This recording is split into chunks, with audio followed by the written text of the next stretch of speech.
So in this coaching presentation, I'm going to share with you the minimum requirements for maximum fat loss.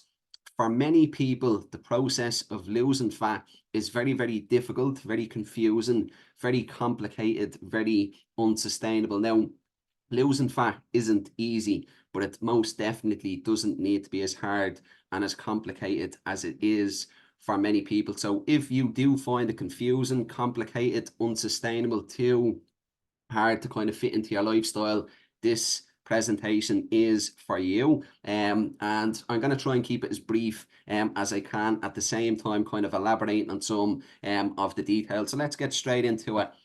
I'll just kind of give you a little overview first. So what we're going to cover is exercise. The bare minimum amount of exercise are things that you need to do in order to get maximum results. The same in regards to nutrition. And then also I'm going to share the section on troubleshooting your progress. So if you notice you're not making progress, I'll reveal the exact reasons as to why and what you need to do to ensure that the following week and the week thereafter you make progress. So we'll go into the first section, exercise.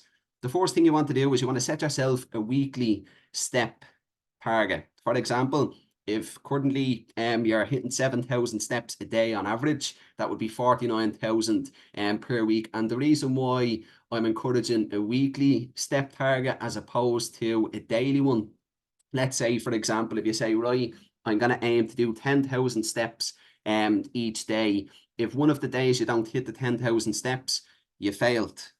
Whereas if you set a weekly step target, 70,000 steps as opposed to 7,000 steps, or not 70,000 steps, 70,000 steps. My brain is not working. Apologies.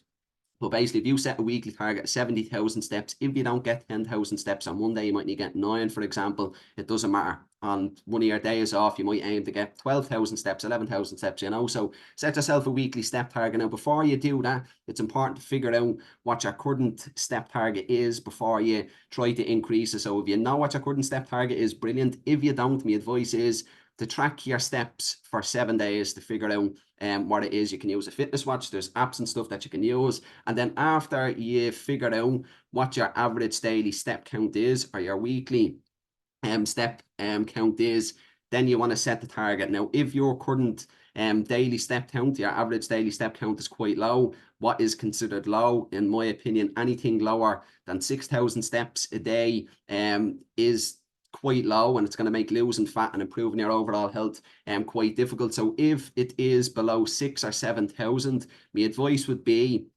let's say if you figure out, right, it's 6,000 for your first week following this framework, maybe aim for 6,500 steps on average each day. And if after a week of doing that, if you hit your weekly or average daily step count, and if it felt somewhat, if it didn't feel too difficult or too complex, the next week gradually increase it by 250 to 500 and make gradual improvements in that regard. If after increasing you find it a little bit difficult, don't increase it the next week. Stay at that until you begin to find it a little bit easier. Now, if on the other hand, you know what your daily step count is, or after a week of kind of tracking it, you figure out what it is and it's quite high, my advice is just to stick to that and follow the next steps in terms of exercise. So the next one is to do 3 30-minute strength training sessions at home or in the gym. Ensure that you target each muscle group effectively and correctly, and you gradually progress each week. So for example,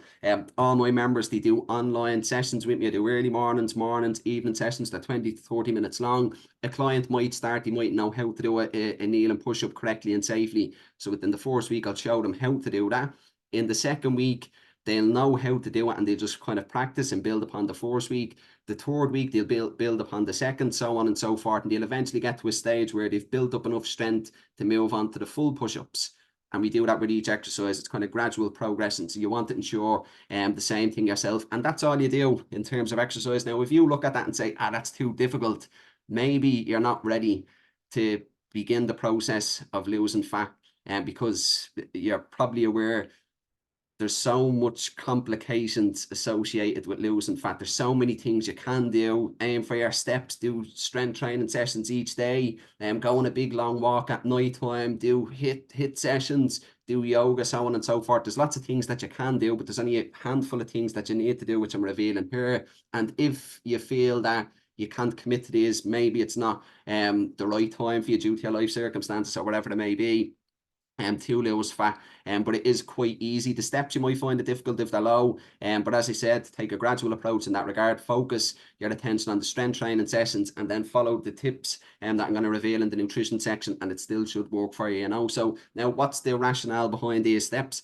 These steps will help you burn off calories. So your daily average step count, if it's high enough, it's going to help you burn off calories throughout the day, and the strength training will help you shape and tone up. So that's the first pillar there. Take a screenshot of it if you need to write down notes or whatever it may be.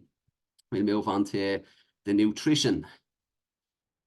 Okay, now you'll see here in the nutrition, there's nothing about fruit, vegetables, anything. Remove this. Don't have curries, don't have takeaways, don't have a drink on the weekend. I don't mention anything about that. As I said, in terms of exercise, it's also relevant in regards to nutrition. There's many things that you can do. There's many things that people say you should do in order to lose fat, but there's only a handful of things that you actually need to do, and these are the handful of things here.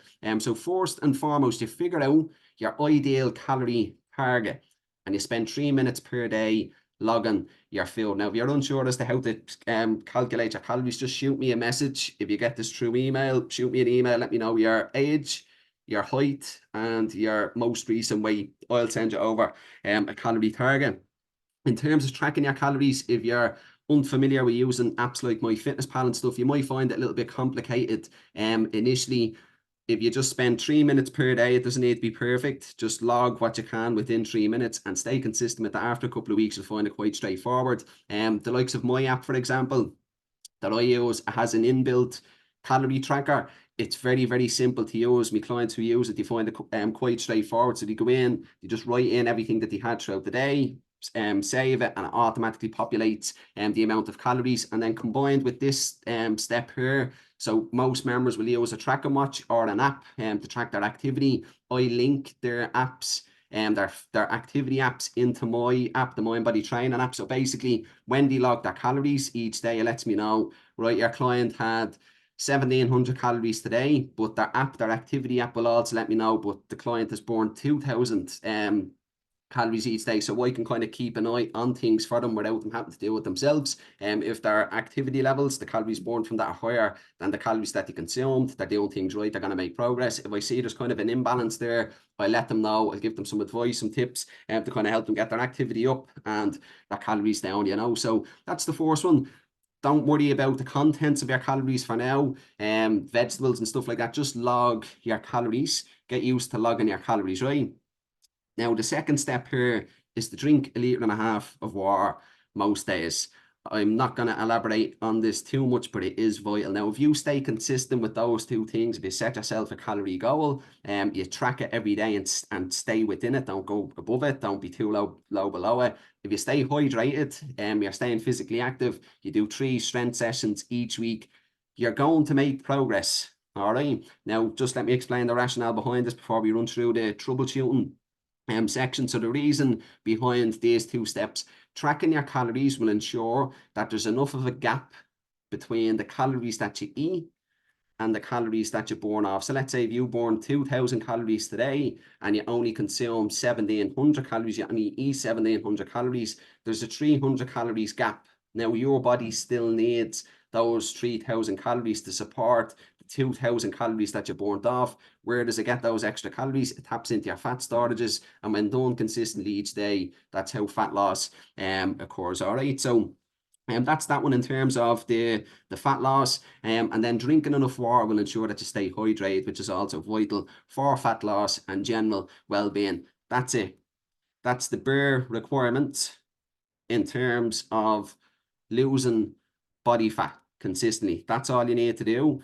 Stay active, physically active, set yourself a weekly step target, do 3 strength sessions each week, ensuring that they're done properly, correctly, and progressively. Track your calories and drink water.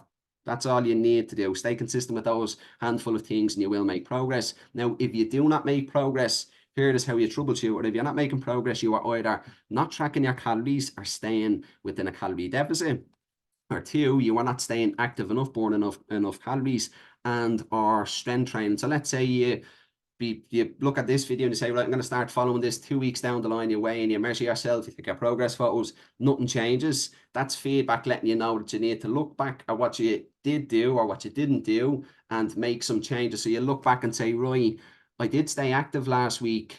I did do my strength training sessions, but there was days where I wasn't tracking my calories. So that'll let you know, right, next week I'm going to prioritize tracking my calories. I'm still going to stay active. I'm still going to do my strength training sessions, but I know the key factor that resulted in me not making progress last week was because I didn't track my calories. So I'm going to track my calories consistently every day, and that will result in fat loss progress. If, on the other hand, the week prior to doing your assessment, you did track your calories, that will, and you stayed within your calorie deficit. If you didn't make progress, and it wasn't due to hormonal factors, so on and so forth, it was got to do with your inactivity levels. So more than likely your step count would have been low. So for the following week, you increase that. And that's basically how you troubleshoot the fat loss process. So that's basically that. If you're seeing this on Facebook, if you have any questions in regards to it, drop me a comment or shoot me a DM. If you're getting this coaching video through email, YouTube, or whatever it may be, just respond to me email. It's coachallen@mindbodytraining.ie, and we'll take it from there.